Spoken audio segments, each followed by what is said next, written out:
What if some of the wildest sci-fi ever made never aired past the pilot? In the 1960s, networks were flooded with bizarre, brilliant, and downright unhinged science fiction concepts. Some were decades ahead of their time, others were just too strange to survive. These are the 19 doomed sci-fi pilots that never got their wings. Buckle up, because these shows crashed before takeoff. Don't blink. You've never seen TV like this. The Man from the 25th Century, 1968. Produced by Irwin Allen, the mastermind behind Lost in Space and Voyage to the Bottom of the Sea. This forgotten pilot starred James Darren as Robert Prentice, a man kidnapped as a child by aliens from the year 2447 and raised to be a futuristic assassin. Sent back to sabotage Earth's defense project, he ultimately rebels against his handlers. The show was meant to blend espionage with time travel and alien mind control, wrapped in sleek silver jumpsuits and atomic age paranoia. Despite Darren's popularity and Allen's sci-fi pedigree, the show never went beyond its pilot. NBC passed on the series, citing concerns about its philosophical tone and cold, cerebral characters. Ironically, the themes, government secrets, child abduction, brainwashing, would have made perfect sense in the post-X-Files era. But in 1968, it was just too weird. Only aired once, the pilot vanished into television limbo. Today it survives as a curiosity, an eerie, moody relic of the Cold War's fear-fueled imagination. City Beneath the Sea, 1969. Set in the futuristic year 2065, this sci-fi submarine thriller imagined an underwater metropolis called Pacifica, where scientists and citizens lived in peace until sabotage, espionage, and nuclear warheads threatened the aquatic utopia. Created by Star Trek veteran Irwin Allen, the pilot had everything: high-tech mini-subs, an underground launch system, and a disaster movie tone years before the Poseidon adventure. The concept was grand, but the execution flopped. Critics called it plodding and visually cluttered. NBC hoped for a hit like Voyage to the Bottom of the Sea, but audiences didn't bite. Perhaps it was the awkward blend of hard science fiction and campy 60s melodrama. Or maybe viewers just weren't ready to live under the sea. Though a retooled version aired as a TV movie in 1971, City Beneath the Sea sank before ever becoming a full series. Genesis 2, 1969. From Star Trek creator Gene Roddenberry came Genesis 2, a bold post-apocalyptic vision of Earth. After being cryogenically frozen in 1979, scientist Dylan Hunt wakes up in a devastated 22nd century world torn between rival factions. One of them, the Tyranians, are genetically enhanced humans with two navels and fascist ideology. The others, PAX, strive for peace through science. Roddenberry hoped this would be his next big franchise. He packed it with social commentary, sleek futurism, and his trademark optimism. But CBS said no. The pilot aired as a movie, yet never found traction. Viewers were baffled by the high-concept politics and low-budget visuals. Still, Roddenberry didn't give up. He retooled it twice, as Planet Earth and Strange New World, but none stuck. Genesis 2 is now a footnote in TV history, Roddenberry's lost future that never got to boldly go anywhere. The Stranger, 1967. Before Planet of the Apes shook the world, The Stranger tried something eerily similar. Glenn Corbett played Neil Stryker, an astronaut who crash lands on a planet that looks exactly like Earth, except everything is slightly off. The continents are flipped, everyone has AED numbers, and a sinister government monitors its citizens with hidden cameras. It's a surreal, paranoid mirror of our own world. This ABC pilot leaned into Cold War dread, authoritarian fear, and the alienation of modern life. Corbett's everyman performance added emotional gravity, and the slow burn mystery was well ahead of its time. But in 1967, network executives weren't ready for Orwellian sci-fi. They wanted rockets, not reflections. The show never made it to series. Decades later, critics would compare The Stranger to The Prisoner and The Man in the High Castle. But back then, it vanished into the vaults, forgotten before it could provoke. Assignment: Earth, 1968. You might not realize it, but this Star Trek episode was actually a backdoor pilot. Gene Roddenberry had high hopes that Gary 7, a mysterious human raised by aliens and sent back to Earth as a covert operative, could anchor his own spin-off series. Played with cool confidence by Robert Lansing, Gary 7 was a time-traveling fixer, cleaning up Earth's messes before they triggered interstellar disaster. With his shape-shifting cat, a teleportation beam, and a reluctant human secretary played by a young Terry Garr, the setup was tailor-made for serialized adventures. But NBC had other plans. Executives were already on thin ice with Star Trek's ratings and didn't want to gamble again. The pilot within an episode felt jarring to Trek fans who expected Captain Kirk and Spock, not a new lead stealing focus. And perhaps most damning, it just didn't fit the network's broader programming tone. Roddenberry's hybrid of spy thriller and space-age mysticism was decades ahead of its time. Assignment? Earth faded into obscurity, though hardcore Trek fans still treat it like the show that almost was. The Time Tunnel, the story continues. 1967, unused pilot sequel. Irwin Allen's The Time Tunnel was a cult favorite, blending historical drama and science fiction as two scientists tumbled through time. Though the original show was canceled after one season in 1967, Allen immediately began drafting a continuation pilot to revive the franchise, complete with a darker tone, new cast members, and more visually ambitious effects. The sequel was meant to dig deeper into the mysterious Time Tunnel project, exposing military agendas, time paradoxes, and alien manipulation. Rumors swirled of an enemy time travel agency and episodes that would touch on alternate realities, almost like a prototype for Quantum Leap or Fringe. But ABC, already burned by the show's declining ratings and ballooning costs, passed without even airing the updated pilot. The scripts and concepts were shelved. Fans never got to see the evolution of a series that had finally found its voice.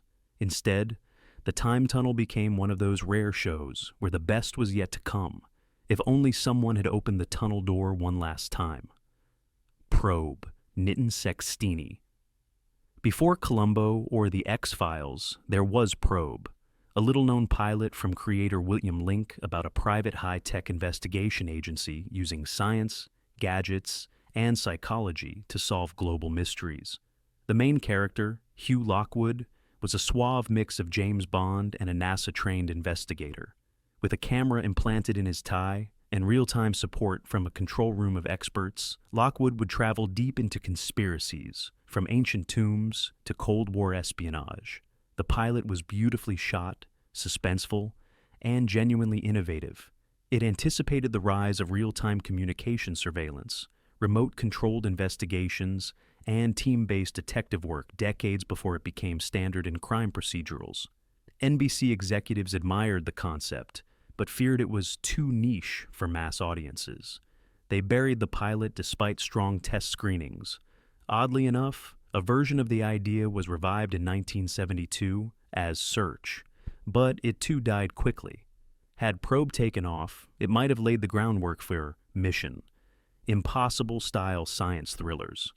Instead, it's remembered by only a handful of sci-fi historians, its ideas stolen and reborn in 100 later shows.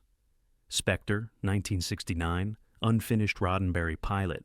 Gene Roddenberry strikes again, with one of the weirdest and most cursed sci-fi concepts of his post-Star Trek output. Spectre followed William Sebastian, a Holmes-like psychic detective, and his skeptical partner, Dr. Hamilton, as they investigated occult crimes across the globe. The pilot blended gothic horror with science fiction.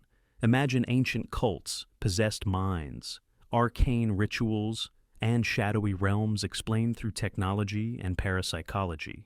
Though pitched as a blend of Sherlock Holmes and The Exorcist, the pilot couldn't find its footing.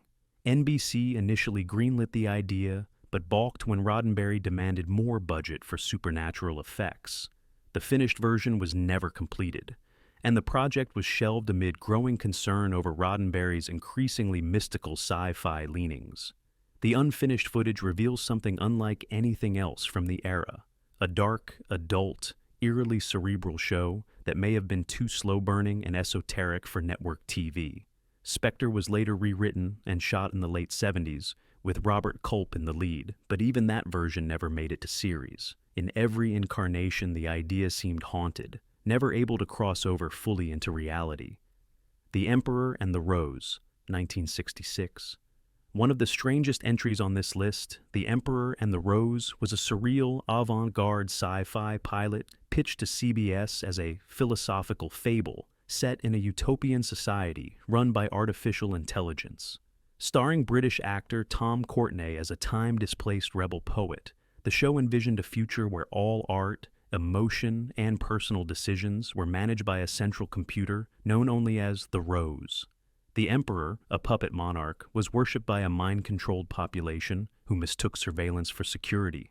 Shot in stark black and white with dreamlike set designs, The Emperor and the Rose felt more like an experimental film than network television. It aired once on local affiliates as a curiosity, then vanished. Critics who saw it were split. Some hailed its ambition, others mocked its pretension. CBS never aired it nationally. They quietly pulled funding, worried the show's themes of AI control, free speech, and passive resistance were too political for Cold War audiences. Ironically, The Emperor and the Rose might be a perfect fit today, but in 1966, it was a doomed echo from a future no one wanted to see. Powder Keg, 1966. In the heart of Cold War America, Powder Keg dared to ask, what if the world's greatest minds were secretly being manipulated by a hidden force? The pilot centered on a former CIA scientist turned rogue investigator, played by Robert Culp, who stumbles upon a clandestine organization using mind control to manipulate political leaders, inventors, and cultural influencers. With hypnotic sound frequencies, neural implants, and a web of global surveillance, Powder Keg resembled a dark hybrid of the Manchurian Candidate and the Twilight Zone. It leaned heavily on paranoia and the fear that freedom was an illusion controlled by unseen forces. There were no aliens or robots, just the terrifying idea that we were already enslaved by our own inventions. CBS considered the show too controversial and too cerebral. After test audiences described it as disturbing, the pilot was shelved. No further episodes were commissioned. Looking back, Powder Keg might have foreshadowed everything from Black Mirror to Person of Interest. But in 1966, it was a grenade networks were too scared to pull the pin on. Space Command, 1959 to 1960, unaired reboot pilot. Originally a Canadian kids show in the 1950s, Space Command received a lavish U.S. reboot attempt with better sets, improved special effects, and a serious tone.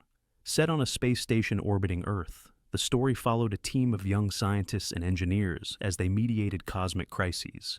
Asteroids, alien visitors, nuclear satellites gone rogue, all while broadcasting educational messages to a young audience. The reboot starred character actors like James Best and used actual NASA footage mixed with practical effects. Its focus on science literacy, international cooperation, and peaceful problem-solving made it unique, but also, to executives, boring. NBC passed on the pilot, dismissing it as educational propaganda with too little action. It's tragic in retrospect. Space Command had the potential to become a meaningful bridge between science fiction and science fact, a kind of cosmos for kids wrapped in adventure. But the appetite in 1960s America was for fantasy, not thoughtful realism. The pilot was archived and all but forgotten, a message in a bottle from a more optimistic future. The Unknown, 1964. The Unknown was the working title of a pilot created by Joseph Stefano, the writer behind Psycho, and a producer on The Outer Limits.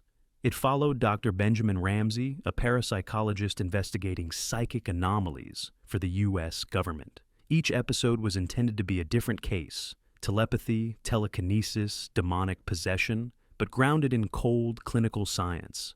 The pilot episode, titled The Forms of Things Unknown, featured a twisted murder mystery involving time perception and psychological horror.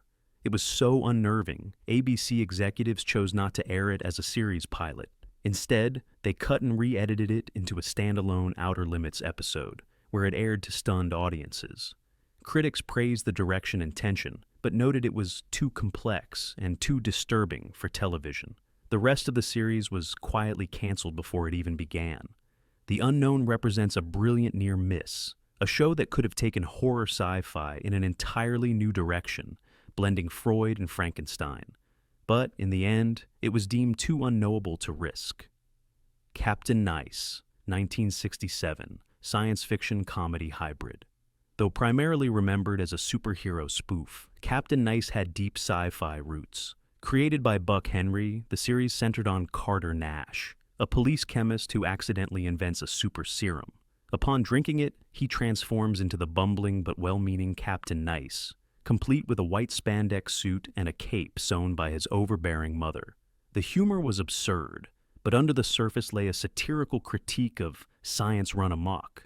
Nash's formula not only gave him powers, it subtly rewired his personality, turning a brilliant man into a socially inept hero who couldn't control his own narrative. The pilot explored what happens when technology amplifies insecurities rather than solves them. Despite a full season order, the show was canceled before its second year. Audiences were confused. Is it comedy, science fiction, a parody of Cold War masculinity? Its strange hybrid tone doomed it. Today, Captain Nice is remembered as a campy footnote, but its commentary on science and identity was more timely than it seemed. Brave New World, 1967 pilot adaptation. Long before Hollywood gave Aldous Huxley's dystopian classic the cinematic treatment, NBC took a bold swing in adapting Brave New World as a TV pilot. The project was ambitious. Sets designed to look like sterile pleasure domes, a world of genetic classes, and a protagonist named Bernard Marx trying to awaken from mass conditioning. The pilot, directed by Robert Mulligan and starring Keir Dullea, was stunningly shot but never aired. Test audiences were reportedly disturbed by the artificial insemination labs, the concept of feelies, and the depiction of a drugged, docile public. NBC was terrified of the backlash. Worse yet, censors balked at scenes where characters discussed sex, eugenics, and free will. Executives pulled the plug, and the pilot was shelved indefinitely. Huxley's estate, dissatisfied with the adaptation's sanitized brutality, refused to cooperate on a reboot, and so Brave New World became exactly what it warned against: a brilliant idea dulled by fear and conformity. Three Stooges Scrapbook, 1960, Sci-Fi comedy hybrid pilot. In 1960, Columbia Pictures tried to revive the Three Stooges with a twist. What if they were bumbling inventors experimenting with futuristic technology? Three Stooges Scrapbook was shot as a color pilot intended to launch a new variety sci-fi hybrid series. The trio, Moe, Larry, and Curly Joe, played janitors in a government science facility who constantly screwed up high-tech experiments involving time travel, invisibility, and atomic goo. The pilot was wildly chaotic.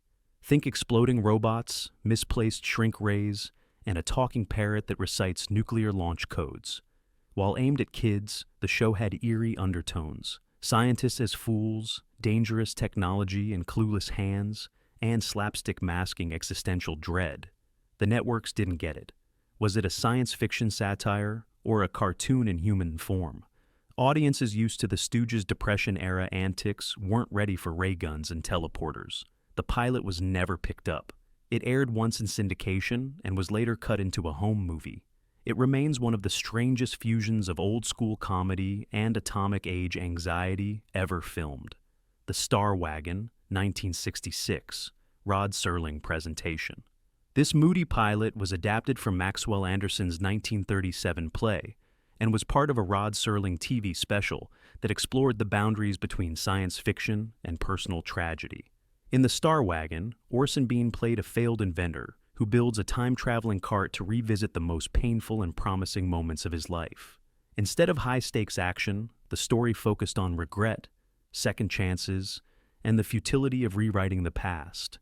The tone was melancholic and poetic, exactly the kind of material Serling excelled at, but networks found it too theatrical, too slow, and not science fiction enough. Audiences expecting flying saucers and action got introspection and heartbreak instead. Serling's narration gave the piece weight, but the project was quietly shelved. No series emerged. In many ways, the Star Wagon was a prototype for prestige sci-fi drama, a genre that wouldn't find widespread acceptance until decades later, with shows like The Leftovers or Devil's Hour. It was simply too quiet to survive in the noisy TV landscape of 1966.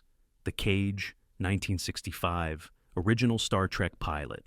Before Captain Kirk, there was Captain Christopher Pike, portrayed by Jeffrey Hunter in the original Star Trek pilot titled The Cage. The episode followed the Enterprise crew as they encountered the mysterious telepathic Telosians, who could fabricate illusions so real they could trap a man in a dream. The pilot explored themes of trauma, consent, illusion versus reality, and the burden of command. NBC rejected it, calling it too cerebral and lacking action. They wanted more adventure, fewer philosophical dilemmas. Roddenberry was given an unheard-of second chance to recast and reshoot a new pilot, what became Where No Man Has Gone Before, starring William Shatner as Kirk. Still, The Cage is significant. It was the smartest, most haunting sci-fi pilot of the decade and was shelved because it was ahead of its time. It would later be repurposed as flashback footage in the two-part The Menagerie and is now regarded as a classic. But back in 1965, it was just another crash shuttle of unrealized genius. A for Andromeda, 1961, U.S. pilot remake attempt. The original British series A for Andromeda was a hit, penned by famed scientist-author Fred Hoyle. It told the story of a mysterious signal from space that guides scientists to build an intelligent supercomputer, which then demands the creation of a humanoid woman to serve as its interface. She's part alien, part human, and maybe Earth's salvation or doom. The BBC series was nuanced, eerie, and deeply intelligent. So of course, when American producers tried to adapt it for NBC, everything got lost in translation. The script was streamlined, the philosophical themes were diluted, and the suspense was replaced by cheesy special effects. The pilot starred an unknown actress and tried to sex up the character of Andromeda to appeal to U.S. audiences. NBC passed. Critics who saw the pilot called it a hollow echo of the original. It was never aired. The pilot was destroyed or lost.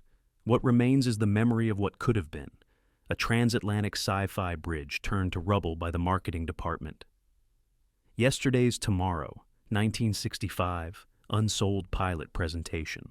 Little is known about Yesterday's Tomorrow except that it was a network-funded concept reel that aimed to explore time travel tourism.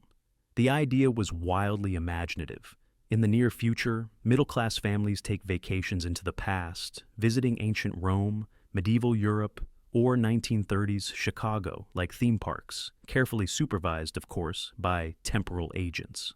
The footage reportedly included a scene where a young girl runs off schedule and ends up in Salem during the witch trials, and another where a tourist's digital wristband malfunctions in Nazi-occupied France. It was Westworld before Westworld. The aesthetic was clean, clinical, and creepy. But the pilot was never completed. The concept was deemed too philosophical and dark for prime time, and the visual effects were deemed unfilmable on a TV budget. The presentation film disappeared, possibly destroyed or left in a vault, and no full script remains. Yesterday's Tomorrow is now television's ghost, a show that almost existed, glimpsed only through rumor and rejected concept art. These doomed sci-fi pilots from the 1960s weren't failures. They were forgotten futures. They dared to dream boldly, only to be erased by cautious executives. But in their ruins, we glimpse the seeds of modern science fiction. So, remember, sometimes the most brilliant voyages never leave the launch pad.